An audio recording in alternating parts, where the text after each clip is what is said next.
আপনারা যারা আমার এই ভিডিওটি দেখতেছেন, আপনারা দেখতেছেন একটি রাস্তা ভেঙে গেছে বৃষ্টির কারণে এবং অনেক অসুবিধা হচ্ছে, যাতায়াতের ব্যবস্থার কোনো সুবিধা নেই, যার কারণে এলাকার সবাই মিলে রাস্তাটি নির্মাণ করার চেষ্টা করতেছে। আমি এখন কথা বলবো সার্বিক উন্নয়ন সমবায় সমিতি লিমিটেড ক্লাবের সভাপতি জনাব মোহাম্মদ ফৈজুর রহমান ফৈজুর স্যারের সাথে।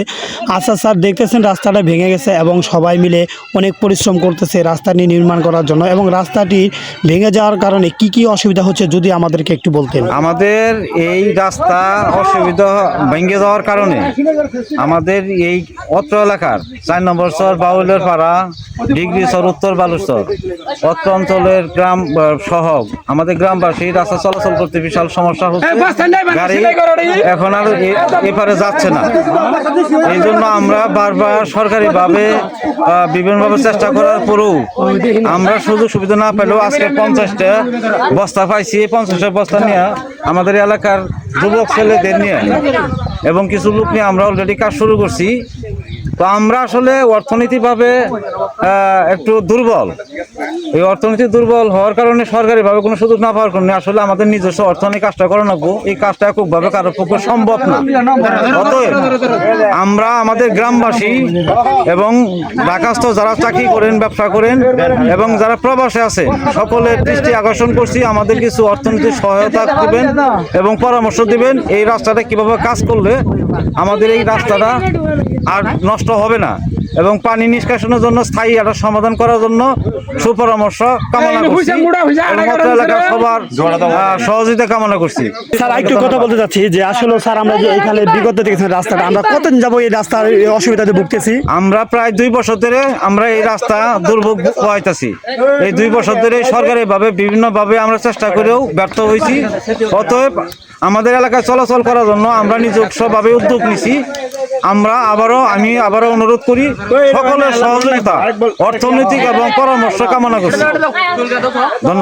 ধন্যবাদ স্যার আপনাকে সুন্দর পরামর্শ দেওয়ার জন্য। আসলে আপনারা দেখতেছেন, দেখেন সবাই এলাকার যুবক যারা রয়েছে সবাই মিলে কাজ করতে এবং সরকারের মাধ্যমে যে 50টি বস্তা আসছে সে 50টি বস্তা ভরতেছে, ভরে আমাদের এই রাস্তাটি নির্মাণ করার চেষ্টা করতেছে, যে আসলে রাস্তাটিকে ধরে। এখন আমি একটু কথা বলবো আমাদের এলাকার সম্মানিত আমার চাচা। এখন আসলে চাচার কাছে জানতে চাচ্ছি, চাচা যে আপনারা যে পরিশ্রম করতেছেন বিগত 2 বছর ধরে শুনতেছি, তারপর রাস্তা ভেঙে যাচ্ছে, এতে কি আপনাদের বেশি অসুবিধা হচ্ছে বা আপনারা কোনো আর্থিক সহযোগিতা পাচ্ছেন না? এইভাবে আমরা তো কোনো আর্থিক সহযোগিতা পাই না, তো এখানকার নিজেরাই কাজ করতেছি, নিজেরাই বস্তা মিল করতেছে, আবার এখানকার উপরে বলছে কোনো কাজ আমরা এখন পরিমাণ পাই নাই। হ্যাঁ, আচ্ছা, আমরা জানি যে বিগত যে 50টা সরকারি বস্তা আসছে, যে আমাদের এলাকার যে মেম্বার আছেন জনাব মোহাম্মদ আদার সাহেব, উনি যে 50টা বস্তা নিয়ে আসছে যে আপনারা যে কাজ করতেছেন, আসলে আমরা এই বস্তাটি ভরার পরে কি এটা কি আসলে তারপর আর্থিক সমস্যা অনেক রয়েছে কিনা? এই বস্তা ভরার পরে আরো অনেক বস্তা লাগবে। অনেক বস্তা হইলে সে কমপক্ষে এই কাজ করবে গেলে 2 থেকে 300 বস্তা হইলে আমাদের এই কাজটা কমপ্লিট করা যাবে। 2 থেকে 300 বস্তা? হ্যাঁ, 300 বস্তার নিচে এই কাজ কমপ্লিট হবে না।